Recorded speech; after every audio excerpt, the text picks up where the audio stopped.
કોરોનાના નવા વેરિયન્ટે દેશની ચિંતા વધારી છે. નવો વેરિયન્ટ ઝડપથી ફેલાઈ રહ્યો છે, જેના કારણે વધારે કેસ ગુજરાતમાં નોંધાયા છે. કોરોનાના JN1 વેરિયન્ટે ભારતમાં ચિંતા વધારી છે.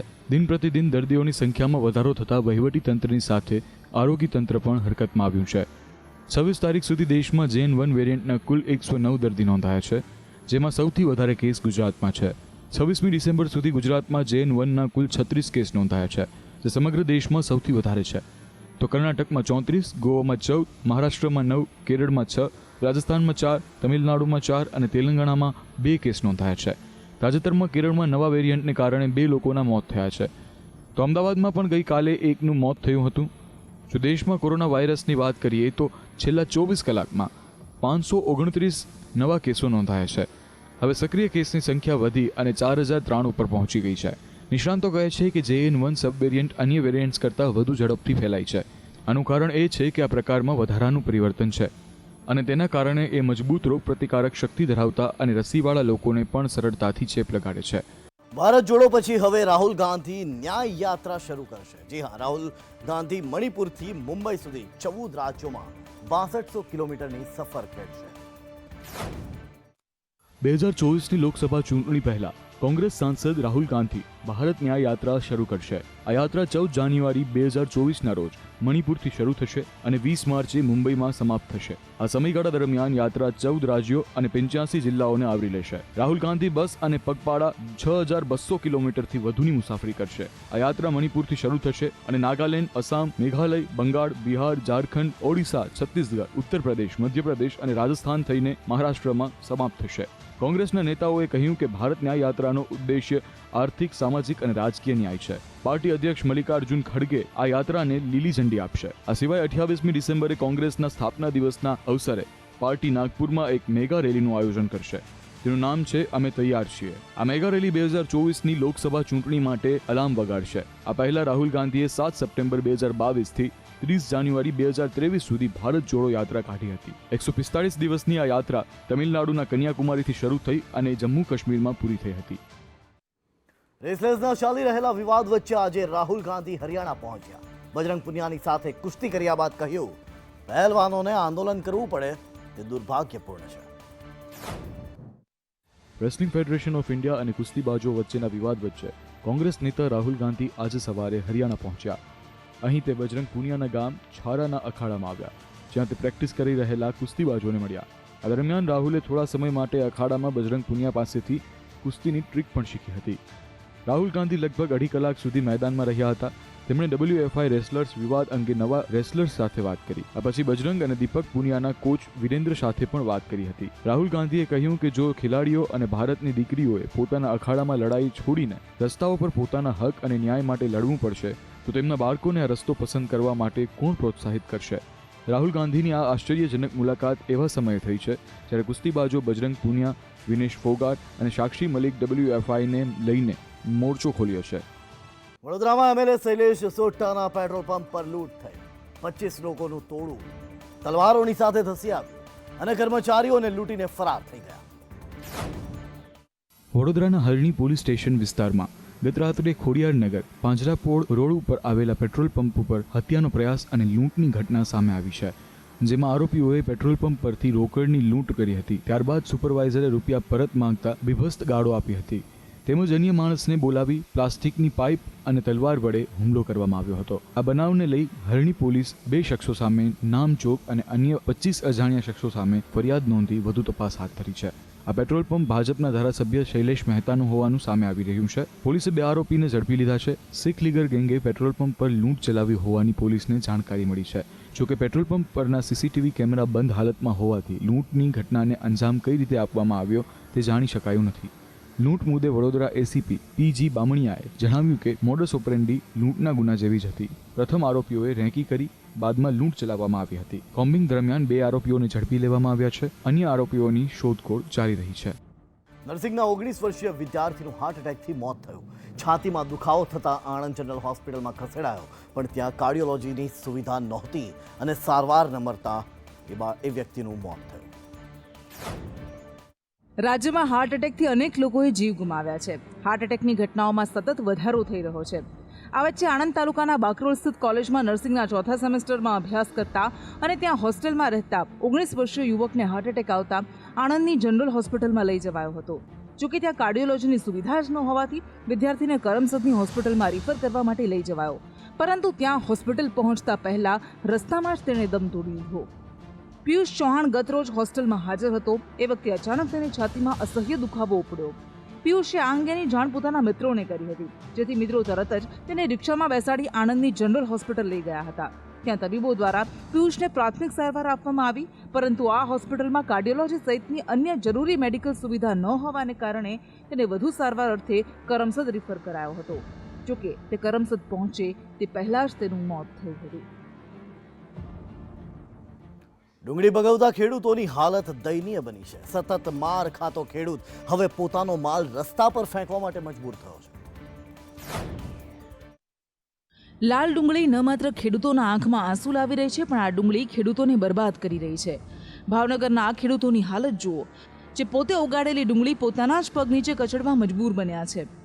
કેન્દ્ર સરકારે ડુંગળીની નિકાસ બંધ કરતા રાજ્યના ખેડૂતોની આવી હાલત છે. નિકાસ ચાલુ હતી ત્યારે ખેડૂતોને ડુંગળીના એક મણના 500 થી 600 રૂપિયા મળી રહ્યા હતા, પરંતુ નિકાસ બંધ કરતા ડુંગળીના ભાવ તળિયે આવી ગયા છે. આજે ખેડૂતોની લાલ ડુંગળી 200 થી 250 રૂપિયે વેચાઈ રહી છે, જેમાં ખેડૂતો ખર્ચ પણ નથી કાઢી શકતા. ઉપરથી તેને યાર્ડમાં લઈ જઈને વેચવામાં નુકસાન થઈ રહ્યું છે, જેને લઈને રાજ્યના ખેડૂતો પાછલા કેટલાક સમયથી નિકાસ પરની બંધી ઉઠાવવા જુદી જુદી રીતે પોતાનો વિરોધ નોંધાવી રહ્યા છે. ખેડૂતના ઘરમાં પાક આવે ત્યારે નીતિ એવી કરે કે ખેડૂતને સાવ સસ્તા ભાવે માલ ફેંકી દેવો પડે, અને જ્યારે સંગ્રહખોરોના ઘરમાં માલ પડ્યો હોય ત્યારે નીતિ એવી કરે કે સંગ્રહખોરો મોંઘવારી આસમાને ચડાવે, ફાયદો મેળવે અને ઉપભોક્તાનું શોષણ કરે. ભાવનગરના તળાજામાં રાત્રે વીજળી આપવામાં આવતા ખેડૂતો પરેશાન છે. રાત્રે વીજળી નહીં આપવામાં આવતા ખેડૂતો પરેશાન થયા છે. રાત્રે પાણી વાળવા જતા ખેડૂતો ઠંડીમાં ઠૂઠવાય છે, તો વન્યજીવોનો પણ ડર રહે છે. ભાવનગરમાં ખેડૂતોને દિવસે વીજળી આપવા માંગ થઈ છે. તળાજાના ધારાસભ્ય ગૌતમ ચૌહાણે ઉર્જા મંત્રીને પત્ર લખી દિવસે વીજળી આપવા રજૂઆત કરી છે. તેમણે કહ્યું કે તળાજા તાલુકામાં બૃહદગીરમાં વિચરતા હિંસક પ્રાણીઓનો વસવાટ થાય છે. તેમજ તળાજામાં વિશાળ જંગલ અને દરિયાકાંઠો તેમજ શેત્રુંજી નદીના કોતરો વન્ય પ્રાણીઓ માટે વસવાટને અનુકૂળ હોવાથી સિંહ, દીપડા જેવા વન્યજીવોનો વસવાટ વધી રહ્યો છે.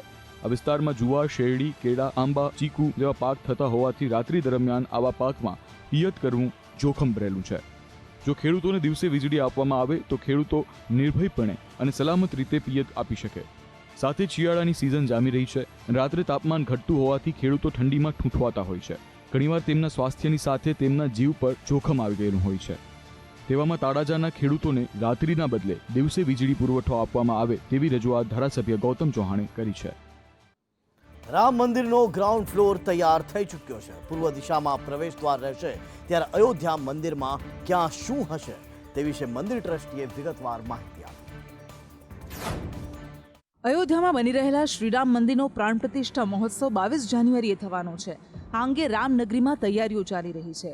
તેવામાં રામ મંદિર ટ્રસ્ટના મહાસચિવ ચંપતરાયે જણાવ્યું કે મંદિરનો ગ્રાઉન્ડ ફ્લોર તૈયાર થઈ ગયો છે અને પહેલા માળનું નિર્માણ કાર્ય ચાલી રહ્યું છે. ચંપતરાયે કહ્યું કે આખું મંદિર 70 એકરમાં બની રહ્યું છે, પરંતુ રામલલ્લાનું મંદિર ઉત્તરીય ભાગમાં જ બનશે. તે દક્ષિણના ભાગ કરતાં ઘણું સાંકડું છે. સવાલ એ છે કે 70 એકરની જગ્યા હોવા છતાં મંદિર આટલા સાંકડા વિસ્તારમાં કેમ બનાવવામાં આવી રહ્યું છે.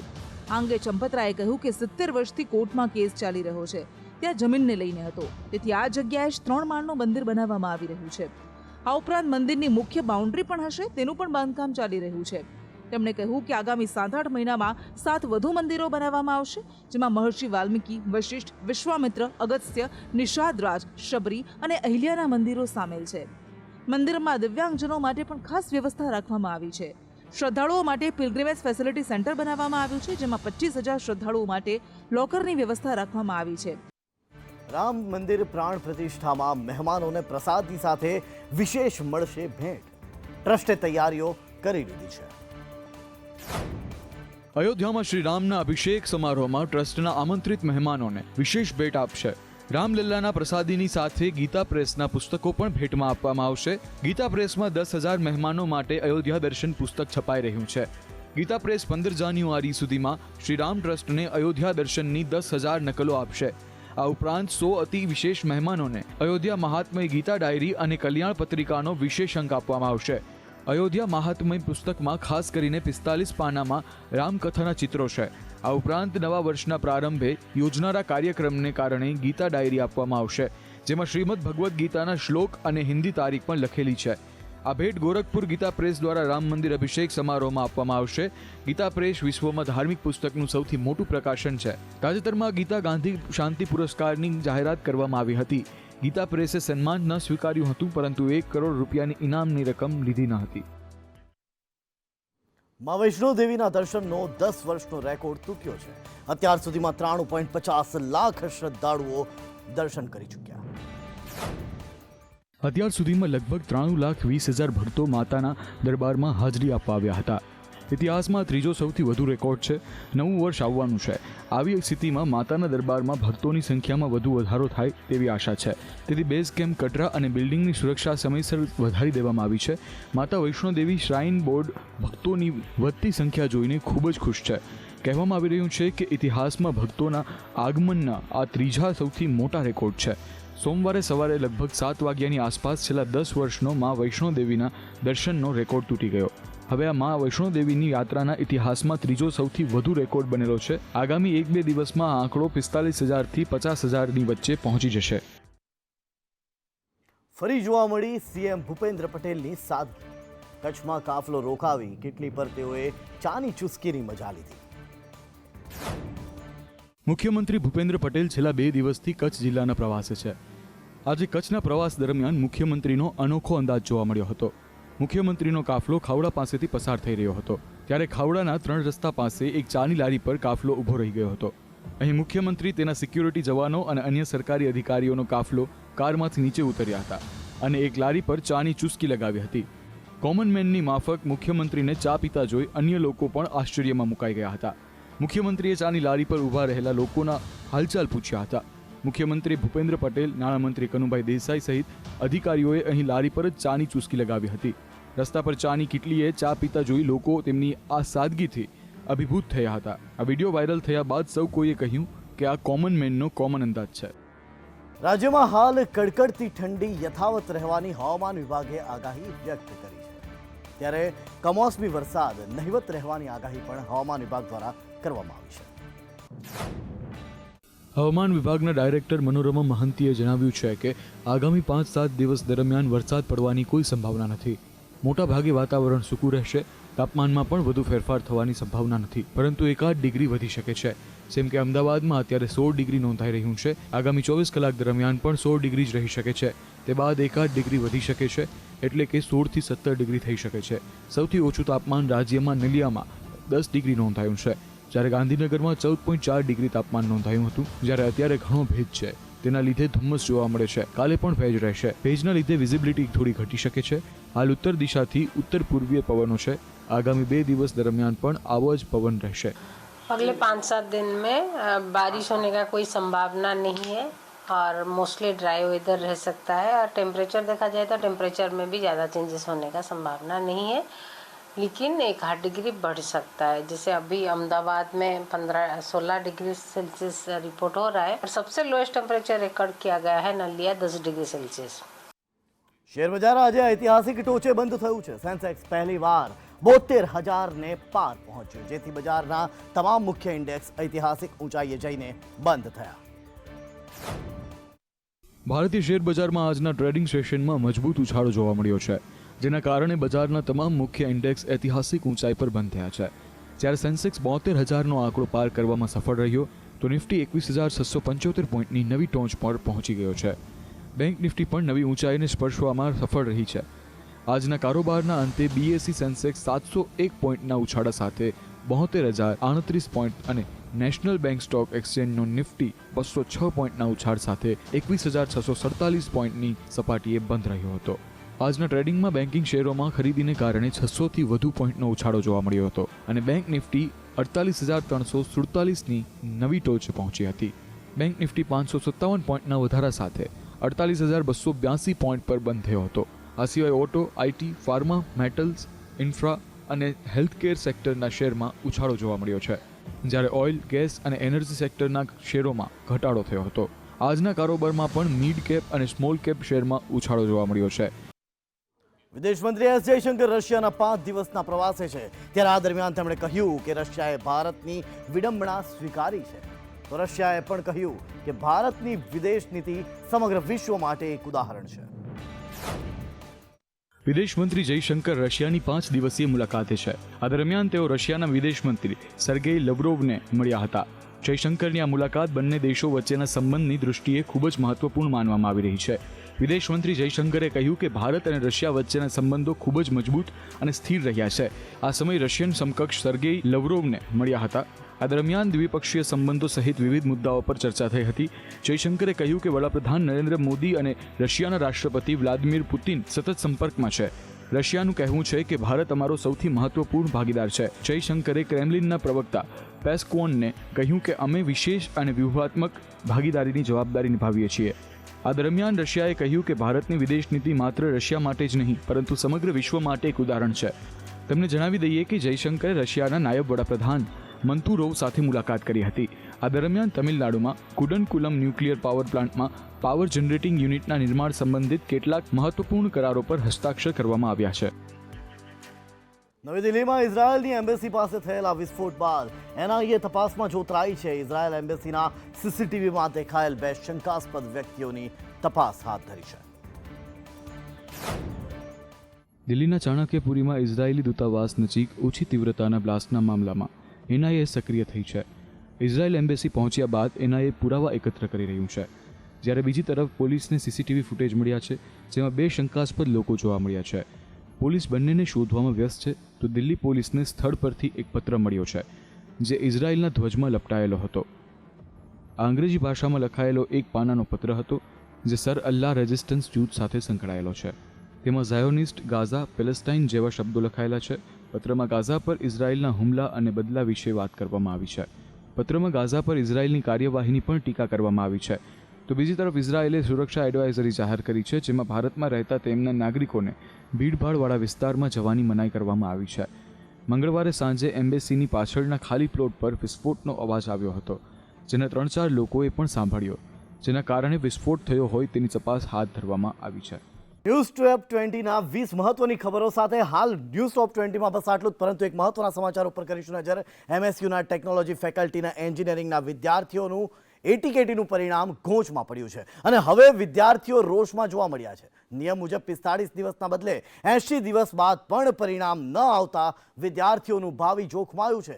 VVS પ્રમુખની આગેવાનીમાં વિદ્યાર્થી વિકાસ સંઘ દ્વારા આજે આંદોલન કરવામાં આવ્યું હતું, જેમાં વાઇસ ચાન્સેલરને મળવા જતા વિજિલન્સ સ્ક્વોડની સાથે ધક્કામુક્કીની સાથે વિદ્યાર્થીઓએ સૂત્રોચ્ચાર કર્યા હતા. PROને આવેદનપત્ર આપી વિદ્યાર્થીઓએ આંદોલનની ચીમકી ઉચ્ચારી છે. વિદ્યાર્થીઓ સાથે યુનિવર્સિટીએ એક ગુનેગાર જેવું વર્તન કરે છે, એમને અંદર નથી આવવા દેતી અને એમની રજૂઆતો નથી સાંભળતી. આ યુનિવર્સિટીના વિદ્યાર્થીઓ સાથે યુનિવર્સિટી આવું વર્તન ના કરી શકે, કારણ કે એમની ભૂલ છે. એમને આજે રિઝલ્ટો જે નથી જાહેર કર્યા, એના પરિણામ સ્વરૂપે વિદ્યાર્થી નેતાઓ અને વિદ્યાર્થી સંગઠનો આંદોલન કરે છે અને એમની રજૂઆતો આપે છે. એ વિષયના અનુસંધાને તો ડીન સાહેબને અમે તાત્કાલિક બોલાવી લીધા છે. ડીન સાહેબ એમની સાથે વાતચીત કરી રહ્યા છે અને એમાં જે પણ કંઈ યોગ્ય ખુલાસો છે એ ડીન સાહેબ એમાં જણાવી શકશે. અને સ્વાભાવિક રીતે કે કોઈ પણ પરીક્ષા હોય એ પરીક્ષાને પૂર્ણ થયા બાદ એનું એસેસમેન્ટ શરૂ થતું હોય છે. વચ્ચે દિવાળી વેકેશનનો સમયગાળો પણ આવી ગયો હોય એ પણ એક કારણ હોઈ શકે છે. તો આ તરફ સાતલાસણા તાલુકા ભાજપમાં વિવાદ જોવા મળ્યો. નરેશજી ઠાકોરને ગઈકાલે ભાજપ મહામંત્રી બનાવ્યા અને આજે જ નરેશજીનું રાજીનામું માંગી લેવામાં આવ્યું, તો વિવાદ સર્જાઈ ગયો. તાલુકા સદસ્ય મીનાબેનના પતિ છે નરેશજી. ધારાસભ્યની દરમિયાનગીરી બાદ રાજીનામું માંગ્યાની ચર્ચા હાલ ચાલી રહી છે. માત્ર 24 કલાકમાં જ રાજીનામું માંગી લેવાતા વિવાદ સર્જાયો છે.